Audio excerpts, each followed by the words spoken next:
Hello, my name is Kevin Wagner. This is the second of 3 videos regarding financial issues and concerns that I raised as Chief Business School Official and Treasurer to the Board of Education at Woodridge School District 68. This video is primarily in response to the board's response to my first video, in which I outlined what those issues and concerns were. The board had put out a statement signed by the board president, Thomas Ruggio, stating that Woodridge 68 is committed to transparency and fiscal responsibility. Within the letter, it states that the superintendent immediately examined my concerns and conducted an investigation, and then it directs the reader to an investigation by the district's preeminent law firm, and they are preeminent. They're one of the finest law firms in the country. I will leave it to the viewer at the end of this video to make a determination as to whether the district is truly committed to transparency and fiscal responsibility, and whether the superintendent immediately examined my concerns and conducted an investigation. And with regard to the investigation by the district's law firm, I'll leave it to the viewer to decide if that investigation was conducted in an attempt to find the facts of the issues I raised, or if it was done to protect the client, the school board. First, with regard to my prior video, it's not available online right now. We had received some cease and desist orders. My attorneys are working through that with regard to First Amendment rights. I'm hoping to have that back on the website very shortly. But to summarize some of the issues that we talked about, I had raised some concerns about a lot of money being spent on outside consultants without adequate backup. The new guidance from the Office of Management and Budget requires increased financial oversight on federal awards. I was trying to abide by that, requesting that backup. I had concerns about the rate of pay changing from $2,500 a day to $3,500 a day without explanation. And I raised the potential of a conflict of interest between a few individuals and an organization. I wanted to be assured that with all that money being spent, it was being spent to the betterment of the school district rather than to the betterment of a few individuals. I raised another issue with regard to some of these flipper charts that were purchased with district funds and whether they were potentially used for personal use. And then finally, I raised an issue about a prepayment request for services that I do not believe had yet occurred. So I raised those issues. So with regard to whether the district is truly committed to transparency and fiscal responsibility, and whether the superintendent immediately examined my concerns and conducted an investigation, I want to talk about a meeting I had on April 6th with the superintendent, Kathy Skinner, and the assistant superintendent for HR, Patrick Brancato, in which we went into great detail regarding the concerns that I raised. I refused to pay the invoices associated with the invoices I had concerns over. And again, we went into great detail about what my concerns were. At the end of that meeting, I was told that everything was legitimate, that I should not, going forward, be questioning the decisions by the teaching and learning department and how they spend their funds. As the individual responsible for the financial oversight of this district, that offended me. I left that meeting And I sent a letter to the Board of Education resigning as their treasurer and recommending to the Board of Education that they appoint an outside treasurer who would not report directly to the superintendent, but directly to the board, preferably someone from the community. So ask yourself, if the superintendent was immediately examining my concerns and conducting an investigation, would I have done that? I gave up status as treasurer. It's an honor to be a treasurer. And I gave up money. I gave up a $2,000 stipend as the treasurer to the Board of Education, something I loved. I felt so strongly about the concerns that I raised that I wanted the board to be aware of them. I thought resigning as treasurer would make them aware of it. Unfortunately, no member of the Board of Education asked me why I resigned as treasurer. No one asked why I would recommend the appointment of an outside treasurer. I did speak to the board president. He was concerned with how they were going to find a new treasurer. I gave him the best guidance I could. I did recommend someone from the community. I think members of the community would be honored to be treasurer. It is an honor to be a treasurer. Never asked why I resigned as treasurer. Because nobody inquired, I put together a chronological sequence of events with notes attached, similar to my first video, outlining all of the issues and concerns, and sent it to the Board of Education. I felt so strongly that they should be aware of it. I resigned as treasurer, but I was still their treasurer, and I wanted them to be aware of it. I still had no response from the Board of Education. I did get a letter from the superintendent demanding that I cooperate forthrightly with an investigation by the board's attorney, which I did.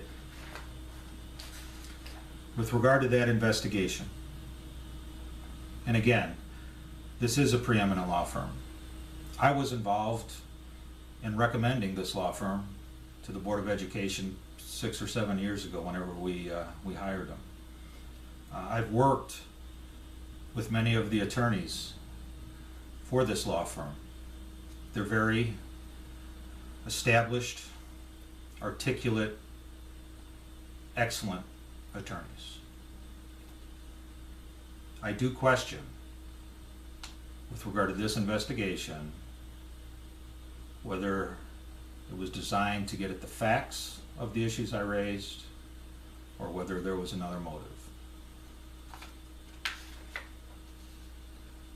It starts out by advising that it was conducted with complete independence, and it talks about the first issue with regard to the backup material for invoices, and states that the reason for my inquiry, according to Mr. Wegner, was guidance from the Federal Office of Management and Budget that set forth new administrative guidelines for the expenditures of federal grant funds. That's exactly right. There was new guidance presented to the board December 14th of 2015 by their independent outside auditor, explaining that there was new guidance from OMB regarding federal awards. I was trying to abide by that. These invoices did not have adequate support to demonstrate payment. I inquired. When I inquired, Mr. Walcott had written back asking if I was accusing him of something. The investigation states that according to Mr. Walcott, this response came as a culmination to ongoing increased oversight and control that Mr. Wegner was asserting over Mr. Walcott's budget and expenditures without justification or explanation.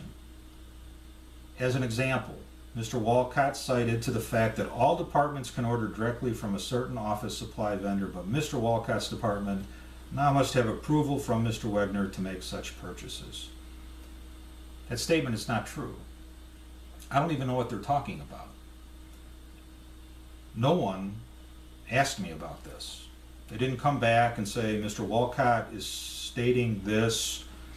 What do you have to say about it? Yet it's enclosed in this investigation as fact. I don't know what he's referring to. There's no requirement that he get approval from me that's different from any other department. Goes on to say that whether or not Mr. Wegner was imposing new or unusual controls over Mr. Walcott has not been independently confirmed, but Mr. Walcott perceived it to be so, and this explains the concern regarding the accusation. So, you see what happened there? My motives cannot be independently confirmed, but Mr. Walcott's perception explains his concern and why he answered the way he did.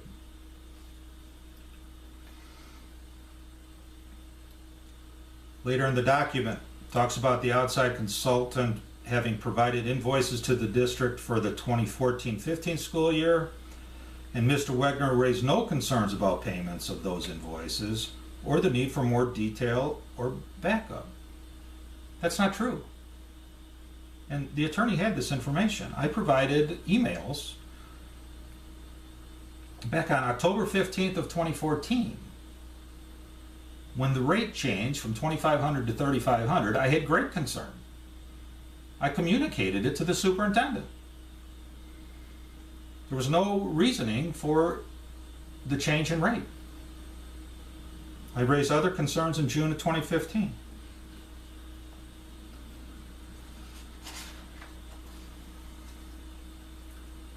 Later it talks about the quality of the consultant being confirmed by Dr. Skinner, and Mr. Wegner would have no ability or opportunity to assess the quality of service. So here again, Kathy Skinner is able to confirm, and I have no ability to assess. Finally, it says that there is no indication that Mr. Walcott's engagement of the outside consultant violated any board policy. I agree, it did not violate board policy. I questioned the guidance by the Office of Management and Budget, and the requirement for financial oversight in these invoices did not have adequate backup to justify payment. With regard to conflict of interest, it states that Mr. Walcott stated that he has never received a consulting referral from the outside consultant or promoted his consulting in any way by his connection with this outside agency. So the fact that he said it, stated as fact here, there was no evidence provided and none independently found, and I would add, nor investigated. I don't believe anyone investigated the relationship between several of these organizations and these individuals. That's why I raised the issue. I wanted to be assured that the money being spent, because there was a lot of it, about $120,000 for 31 days or something, I wanted to be assured that it was being spent to the betterment of the school district, not to the betterment of a few individuals.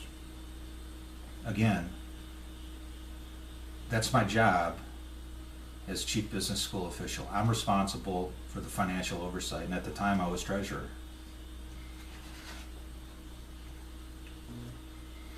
With regard to these flipper charts, and this is somewhat minor compared to the other issues, but states that the superintendent and the gifted coordinator independently confirmed Mr. Walcott's information that these flipper cards were to be used by students, so the fact that we ordered 1,000 of them would make sense. And then it goes on to say, it has been confirmed that there are approximately 863 sets of these cards in the hands of teachers, teaching assistants, and instructional coaches within the district. How has that been confirmed? I asked the question, I still don't have an answer. How was that confirmed? But again, somewhat minor compared to the other issues, but I don't understand how it was confirmed. With regard to the request for a prepayment, it says that the creation of the backup of it after the fact in this instance does not result in a conclusion that there was anything wrong or unlawful, and that the charge of fabrication is not warranted. I'm incredulous with regard to that statement. The timing is the entire issue. Why in this instance does this not result in a conclusion that there was anything done wrong? Certainly, if you look through the communication between the parties, there was no service provided, yet payment was being requested. I don't know how you come to any other conclusion than that. But in this instance, you don't have a result or a conclusion that there was anything wrong. It says the documentation supplied support Mr. Walcott's contention that the work requested and invoiced was in fact completed. We don't even know what work was requested. There was no contract. Again, incredulity with regard to that statement. It touches on the communication via email between the parties, says that it does raise some concern, but in the end it says the district did get the final work product sought and invoiced. We don't know what was sought. There was no contract. Nothing identifies what was sought. Again, I don't know how one comes to that conclusion. It does not appear that there was any unlawful or improper behavior by Mr. Walcott in relation to this vendor. I still dispute that. I don't see how you see it any other way. I'm sorry. Finally, it concludes, there appears to be no district policy that would allow Mr. Wegner to access another employee's email account.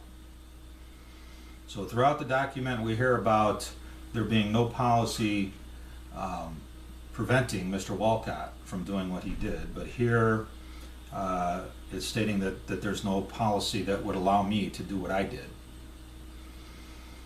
And lastly, it closes stating that the board will need to consider how to ensure that this team can perform effectively in the coming year to lead the district, because I've apparently created strain by raising these issues. And that'll bring me to my next video, in which I will go over the orchestrated attempt to target and retaliate against me, and the threats of loss of employment that have been issued due to my raising of what I believe to be serious financial issues in the school district. I hope to have that for you rather soon.